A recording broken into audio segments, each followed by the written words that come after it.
બારડોલીની ઉકા Tarsadia university ખાતે વિરોધ પ્રદર્શન.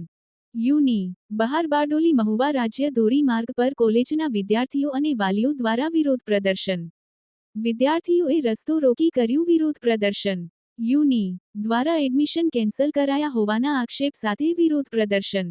વિદ્યાર્થીઓએ કોલેજ ફી તેમજ આખા વર્ષની હોસ્ટેલ ફી ભર્યા બાદ એડમિશન કેન્સલ કરાયાના આક્ષેપ. વિરોધ પ્રદર્શનને લઈ પોલીસ પહોંચી ઘટના સ્થળે.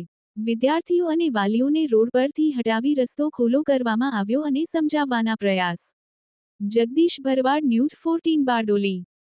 શું નામ છે આપનું અને કઈ રીતની આપની રજૂઆત છે? મારું નામ દિશા છે. આ રજૂઆત છે અમારી કે અમને આ જ કોલેજમાં એડમિશન જોઈએ છે અને અમારી ડિમાન્ડ છે કે અમને આ એડમિશન જોઈએ. આ કોલેજમાંથી એડમિશન કાઢવા નથી. કઈ કોલેજની આપ વાત કરો છો? આ કોલેજ છે ઉકા યુનિવર્સિટી, કુવા રોડ પર છે. અને હાલ આપના દ્વારા પ્રોટેક્ટ કરવામાં આવી રહ્યું છે, એનો ખાસ મુદ્દો શું છે? ખાસ મુદ્દો આ છે કે અમારી સાથે ચીટિંગ થઈ છે. એસીબીસીના ફોર્મ બી ભરાયા છે, એના પછી બી અમારા એડમિશન કેન્સલ કર્યા છે. આપના દ્વારા કોઈ ફીસ ભરવામાં આવી છે? બધી જ ભરવામાં આવી છે. આખા સેમિસ્ટરની ફી લીધી છે, હોસ્ટેલ બી આખું વર્ષનું લીધું છે. આપને કયા મેનેજમેન્ટ દ્વારા આપને ના પાડી દેવામાં આવી છે કે આપને એડમિશન? જે બી બધા જ મેનેજમેન્ટના દ્વારા ના પાડવામાં આવી છે અને આ ડિપાર્ટમેન્ટનું નામ છે શ્રીમદ રાજચંદ્ર ફિઝિયોથેરાપી કોલેજ.